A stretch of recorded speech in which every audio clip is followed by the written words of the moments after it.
দেখবো এবং এই ব্যাপারে কথা বলবো।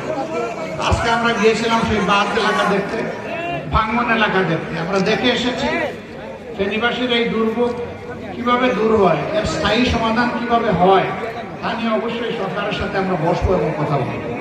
এর সমাধান অবশ্যই করতে হবে। আমি শুধু আপনাদেরকে বলবো যে রাষ্ট্রকে একটা ভালো জায়গায় নিতে হলে দুর্নীতি এবং দুঃশাসন মুক্ত একটা দেশ আমাদের লাগবে। এখানে কোনো দুর্নীতিও থাকবে না আর দুঃশাসনও থাকবে না। আল্লাহ কোরআনের ভিত্তিতেই কেবল এটা সম্ভব। আমাদের ইসলামী সেই কোরআনিক শাসনের জন্যই লড়ে যাচ্ছে। আপনাদের এই ক্ষেত্রে আমরা ভালোবাসা, দোয়া, সমর্থন, সহযোগিতা চাই। এবং কোরআনী আইন কায়েম হলে দল, মত, জাতি, ধর্ম নির্বিশেষে সমস্ত মানুষ সুবিচার পাবে, বৈষম্য থাকবে না, সমাজ থেকে অশান্তি দূর হবে, এদেশের মানুষ সম্মান এবং নিরাপত্তার সাথে বসবাস করবে। এখন না আছে আমাদের সম্মান, না আছে আমাদের নিরাপত্তা।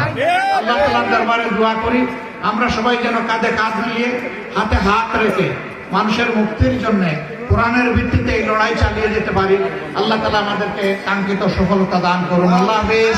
বাংলাদেশ জিন্দাবাদ, ফেনীবাসী জিন্দাবাদ, পরশুরামবাসী জিন্দাবাদ। আসসালামু আলাইকুম ওয়া রাহমাতুল্লাহ।